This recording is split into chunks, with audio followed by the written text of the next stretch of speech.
Assalamualaikum warahmatullahi wabarakatuh.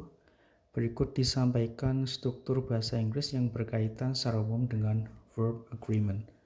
Ada agreement of verbs with relative pronoun, ada relative clauses with prepositions, ada penggunaan quantity the number of dan a number of, lalu ada penggunaan had better dan would rather, lalu ada penggunaan would rather that, dan penggunaan impersonal expression. Dalam penggunaan agreement of verb ini, suatu kata kerja menyesuaikan subjeknya. Apakah subjeknya tunggal atau jamak yang terletak sebelum kata that.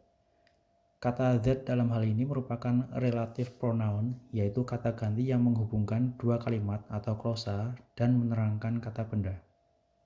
Sebagai contoh, the book that is at the top of the bestseller list gives advice. Hal yang pertama yang dapat kita lakukan dalam menganalisa kalimat ini adalah menentukan subjek dan kata kerja utamanya. Subjek yang dapat kita identifikasi ini adalah the book, tunggal. Lalu ada dua kata kerja, yaitu is dan gives. Dalam hal ini, kata kerja utamanya adalah gives yang mengacu pada the book, tunggal. Kata kerja is yang terletak setelah that atau relative pronoun ini menerangkan subjeknya the book.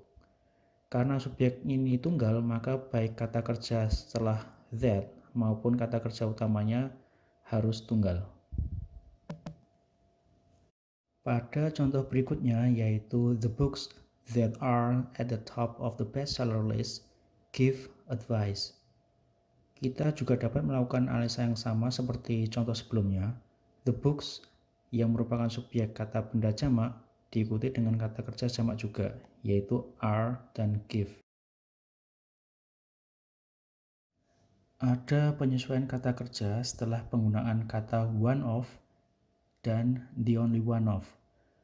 One of selalu diikuti dengan kata benda jamak. Namun kata kerja dalam relative clause dapat menjadi tunggal atau jamak tergantung dari maksud yang diinginkan penulis dengan menggunakan the only atau tidak menggunakan the only. Sebagai contoh, Juan is one of the employees who work long hours. Kata kerja work dengan bentuk verb base ini mengacu pada employees, bukan Juan sebagai subjek tunggal. Contoh berikutnya, Juan is the only one of the employees who works long hours. Kata kerja works, yaitu kata work yang ditambahkan huruf S ini mengacu pada Juan subjek tunggal, bukan employees yang bersifat jamak.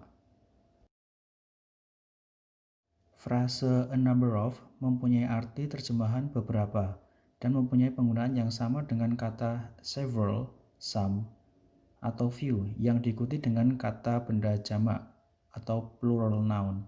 Sehingga kesatuan kata ini yaitu a number of dengan plural noun ini menjadi jamak dan harus menggunakan kata kerja jamak juga atau plural verb.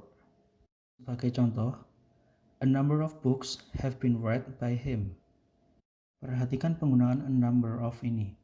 Setelah a number of diikuti dengan plural noun yaitu books. Setelah itu diikuti dengan plural verb have been read. Sedangkan pada penggunaan the number of ini mempunyai arti terjemahan jumlah dari dan diikuti dengan plural noun. Walaupun diikuti dengan plural noun, kesatuan kata the number of dengan plural noun ini adalah tunggal dan harus menggunakan kata kerja tunggal atau singular verb. Sebagai contoh, the number of students in this class is 30. Perhatikan penggunaan the number of ini. Setelah the number of diikuti dengan plural noun, students in this class. Diikuti dengan singular verb, is. Ada suatu aturan yang perlu diperhatikan dalam penggunaan preposisi pada relative clause. Relative clause merupakan klausa atau suatu kalimat yang terdiri dari subjek dan kata kerja yang tidak dapat berdiri sendiri karena sifatnya yang hanya menjadi penjelas dari suatu kata benda. Relative pronoun seperti whom atau which digunakan setelah preposisi. Sebagai contoh, the man for whom we worked last year has just retired. Kalimat ini terdiri dari dua klausa. Klausa pertama atau independent clause-nya ini adalah the man has just retired. Klausa keduanya atau relative clause atau dependent clause-nya ini adalah we work for the man. Kalimat ini subjek utamanya adalah the man dan kata kerja utamanya adalah has just retired. Untuk menjelaskan lebih lanjutnya tentang the man, digunakan preposisi dan relative pronoun for whom untuk menyambung relative clause-nya. Jika preposisinya diletakkan setelah kata kerja, maka gunakan that. Sebagai contoh, the security measures that the mayor had insist on made him unpopular. Kalimat ini terdiri dari dua klausa, yaitu the security measures made him unpopular. Klausa keduanya atau dependent clause-nya itu adalah the mayor had insist on the security measures. Klausa kedua ini menjelaskan the security measures. Jadi subjek utamanya adalah the security measures dan kata kerja utamanya adalah made. Preposisi on diletakkan setelah kata kerja insist. Jenis variasi penggunaan relative clause dengan preposisi yang lain itu adalah setelah preposisi tidak perlu ditambahkan kata ganti.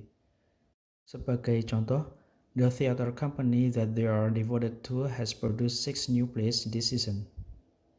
Pada kalimat ini tidak perlu menambahkan kata ganti tambahan setelah preposisi to. Struktur bahasa Inggris yang akan dibahas berikutnya adalah penggunaan had better, yaitu suatu frase yang mempunyai arti terjemahan lebih baik. Dan frase had better ini mempunyai fungsi yang sama dengan modal verb will, must, should, dan yang sejenisnya. Meskipun had better mempunyai bentuk past tense, namun bisa digunakan untuk masa sekarang atau masa yang akan datang. Oleh karena itu, had better diikuti dengan kata kerja bentuk pertama atau verb base. Sebagai contoh, he had better check the schedule. Yang arti terjemahannya adalah dia laki-laki lebih baik memeriksa jadwal. Perhatikan penggunaan kata kerja check. Kata kerja check ini ditulis dalam bentuk verb base. Penggunaan would rather digunakan untuk menyampaikan apa yang lebih disukai atau dipilih dan mempunyai fungsi yang sama dengan modal verb will, should, dan yang sejenisnya. Oleh karena itu, would rather diikuti dengan kata kerja bentuk dasar atau verb base. Seperti halnya had better, would rather juga mempunyai bentuk past tense, namun digunakan untuk menyampaikan pilihan untuk masa sekarang atau masa depan. Sebagai contoh, she would rather study at the library, yang artinya dia perempuan lebih memilih belajar di perpustakaan.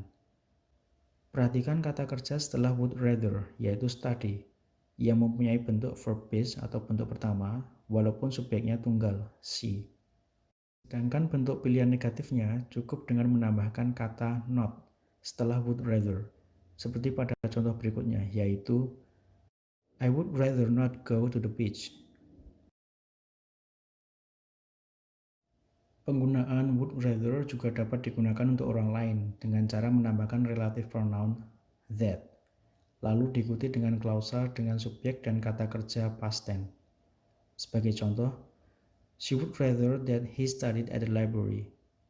Perhatikan bahwa ada kata kerja past tense studied yang mengacu pada he, namun bukan berarti terjadi di masa lampau. Ada kata-kata yang dapat digunakan untuk menunjukkan impersonal expression untuk menyatakan suatu pendapat atau sesuatu yang harus dilakukan, seperti kata-kata essential, imperative, important, necessary. Kata-kata impersonal expression ini diikuti dengan infinitive to. Sebagai contoh, it's important to take examination, yang arti terjemahnya sangat penting untuk mengikuti ujian. Perhatikan bahwa setelah kata important diikuti dengan infinitive to take. Jika impersonal ditujukan kepada seseorang, maka impersonal expression ini diikuti dengan kata that, lalu subjek, lalu kata kerja bentuk pertama. Sebagai contoh, it's important that he take examination. Bandingkan dengan contoh sebelumnya, di mana pada kalimat sebelumnya ini kata kerja take tidak ditujukan secara spesifik. Sedangkan pada kalimat ini, it's important that he take examination, kata kerja take ini ditujukan kepada he. Perhatikan juga bahwa kata kerja take ini merupakan kata kerja bentuk dasar atau verb base walaupun merujuk pada kata ganti he yang bersifat tunggal.